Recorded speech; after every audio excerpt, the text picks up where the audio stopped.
ये देखिए friend, simple interest का ये 2 क्वेश्चन बहुत ही पॉपुलर है, जो हमेशा हर एग्ज़ाम में पूछा जाता है। मेनली यह बीपीएससी के प्रीवियस ईयर में यह क्या है पूछा गया है, साधारण ब्याज पे।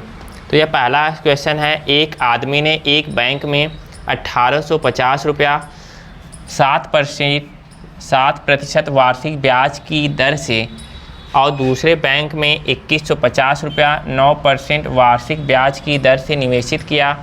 पूरी धनराशि के लिए ब्याज दर क्या होगी? ठीक है, कोई एक आदमी है, पहले 1850 रुपया क्या करता है 7%, ठीक है, 7% वार्षिक ब्याज की दर से निवेश करता है और दूसरे बैंक में जाता है कितना 2150 रुपया 9% वार्षिक ब्याज की दर से क्या करता है निवेश करता है। सही है। तो ओवरऑल कर रहा है कि इन दोनों बैंकों में मिला जुला कर कितना ओवरऑल आपको कितना एक साल में ब्याज की दर मिलेगी। तो पहले आइए 1850 इसका रेशियो ले लेते हैं, 0 से 0 कैंसिल, 5 से काटिए, 5 तिहाई 15, 3 18 3 5 बचेगा तो 35 हो जाएगा, 5 सत्ते 35, यहाँ पे आ गया 37 का कैंसिल करने के बाद यहाँ पे 5 चौक को 20 और यह कितना हो जाएगा 5 तिहाई 15। यहाँ पे रेशियो लिए हम 5 से कैंसिल, 0 से 0 कैंसिल, 5 से कैंसिल करेंगे तो 5 तिहाई 15 और 5 सत्ते 35, 5 चौक को 20 और कितना हो गया 5 तिहाई 15। यह देखिए डेविएशन से हम लोग कर लेते हैं, यहाँ पे 7% मिल रहा है। अब इस 9% को आप लिख सकते हैं कि यह 7% प्लस कितना है 2%। 9% को लिखा जा सकता है कि आप 7% प्लस 2%। तो इस 7% देखें यहाँ पे भी मिल रहा है, 7% यहाँ पे भी मिल रहा है, लेकिन यह 2% क्या है इसके पास ज़्यादा है। 2% किसके पास ज़्यादा है, यानी आपको ब्याज की दर क्या है ओवरऑल 7% तो मिलेगा ही। ब्याज की दर क्या है ओवरऑल आपको 7% देखिए मिलेगा ही, लेकिन यह 2% क्या है ज़्यादा मिल रहा है। तो 2% देख लीजिए, सब में बांट दीजिए 2%, यह 2% गुणे कितना हो जाएगा 43 अपॉन किस में बढ़ जाएगा, इन दोनों में बढ़ जाएगा 43 और 37 को जोड़िए, 43 7 50 और 3 कितना हो जाएगा 80, ठीक है 80 हो गया। 2 से कैंसिल कर दीजिए, यह कितनी बार में हो जाएगा 40, ठीक है। यह कितना हो गया देखिए 7% प्लस भाग करिए इसमें 40 से कम 40, तो बच जाएगा 3 बच जाएगा। तो अब भाग जाएगा नहीं, दशमलव लगाइए, फिर भाग नहीं जाएगा 0 बढ़ाइए, यानी इसको काटने के बाद कितना आ जाएगा 0.75%। सही है। तो यह 7% में 1% जोड़ दीजिए, 1.075%, यह कितना हो जाएगा 7 1 8 8 दशमलव कितना हो जाएगा 0.75% हो जाएगा। यही हमारा क्या हो जाएगा आंसर हो जाएगा। ठीक है, बहुत इंपॉर्टेंट सवाल है फ्रेंड।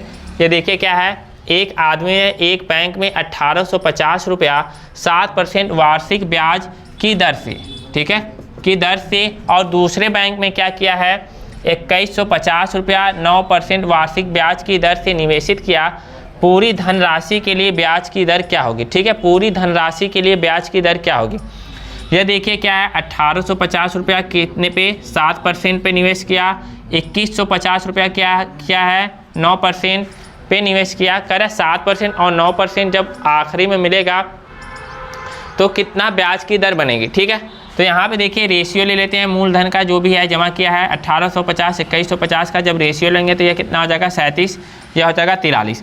इस पे भी 7% मिल रहा है, इस पे 9% मिल रहा है। तो इस 9% को आप क्या लिखेंगे 7% प्लस 2%, 7% प्लस 2%, 7% ओवरऑल आपको मिलेगा, लेकिन इस 2% के लिए थोड़ा कुछ ज़्यादा मिल जाएगा। तो यह 2% 43 पे ज़्यादा मिल रहा है, तो 2% इंटू कितना हो जाएगा 43 बटे में कितना हो जाएगा, इन दोनों को जोड़ दिए 43 और 37 को जोड़िए कितना हो जाएगा 80। 2 से काटिए 80 को काटिए तो यह कितना हो जाएगा 40, यह कितना हो जाएगा 43 बटे 40%। 40 से जब इसमें भाग करेंगे तो कितना हो जाएगा 1.075, यह 7 1 8 कितना हो जाएगा 8.075%। सही है, समझ में आया होगा। आइए, अरुण रुपया देखिए 20,000 अपने दोस्तों को उधार देता है। जो अरुण नाम का एक व्यक्ति है क्या करता है, अपने 20,000 रुपया अपने दोस्तों को उधार देता है। पहले दोस्त को क्या करता है 12,000 रुपया उधार देता है।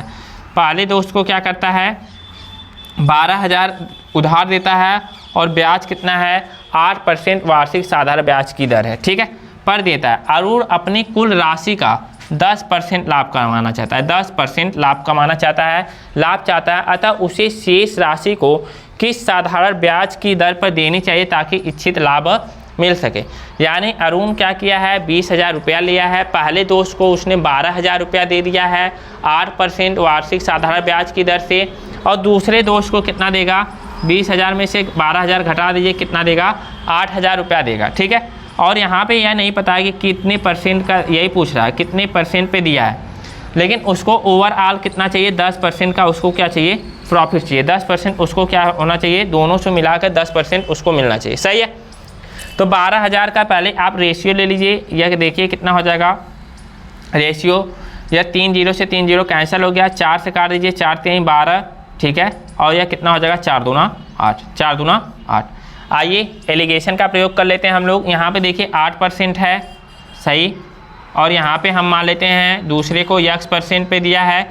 ओवरऑल इसको कितना चाहिए, ओवरऑल इसको चाहिए कि 10% इसको क्या मिल जाए, 8% और 10% के बीच में मिल जाए। सही है, 10% इसको मतलब आखिरी में जाकर इसे 10% मिलना चाहिए 20,000 पे। फिर इसके बाद देखिए आपको यह रेशियो कितना आ गया है, 3 और यह 2, 3 और 2, 3 और 2। तो आपको पता है एलिगेशन जब लगाते हैं तो यहाँ पे जो आएगा और यहाँ पे जो आएगा, सही है, 1 में से घटा दीजिए, 10 में से 8 जाएगा, कितना हो जाएगा, 2, 10 में से 8 जाएगा, कितना हो जाएगा, 2। ये देखिए 2 की वैल्यू कितनी है, 2, तो यह 3 की वैल्यू कितनी होगी बाबू, 3, 3 की वैल्यू कितनी हो जाएगी, 3। एक तरफ अगर आप घटाएं हैं तो दूसरी तरफ क्या करना पड़ेगा, आपको जोड़ना पड़ेगा। एक तरफ आप घटाएं तो दूसरी तरफ जोड़ना पड़ेगा। 10 में 3 जोड़ेंगे तो इसकी वैल्यू कितनी आ जाएगी, 13%। यानी दूसरे दोस्त को वह कितना देगा, 13% पे देगा। ठीक है, तो ओवरऑल उसको जब दोनों पैसा रिटर्न करेंगे तो दोनों पे ब्याज की दर कितनी हो जाएगी, ओवरऑल मिलाकर कितना हो जाएगा, 10% उसको मिलेगा। एक बार फिर समझिए, अरुण रुपया 20,000 अपने दोस्तों को उधार देता है। क्या करेगा, 20,000 रुपया उसके पास है, 2 दोस्तों को देगा। एक 12,000 रुपया जिसको देगा उसको 8% की दर से देगा, 8%। ठीक है, दूसरे को 8,000 रुपया देगा, उसको पूछ रहा है किस परसेंट के दर से देगा कि आपको ओवरऑल आपको कितना मिले, 10% इसको अरुण को ब्याज मिल जाए। ठीक है, तो 12,000 का पहले आप रेशियो ले लीजिए, 4 3 12 और 4 दूना 8, यानी यह आ जाएगा 3 संबंधी 2। यहाँ पे 8%, 8%, मान लीजिए दूसरे को आप x% की दर से दे रहा है तो x% हो जाएगा, ओवरऑल जो आता है उसको बीच में रखते हैं, ये हो जाएगा 10%। यह 10 बड़ा है 8 से तो घटा दीजिए, 10 में से 8 जाएगा 2, 2 की वैल्यू 2 है, कोई दिक्कत नहीं है। तो यहाँ पे 3 की वैल्यू कितनी हो जाएगी, 3। तो यहाँ पे एक बार घटाया गया तो दूसरी तरफ जोड़ा जाता है, तो इसकी वैल्यू x की वैल्यू कितनी हो जाएगी, 10 + 3, यह हो जाएगा x = 13%।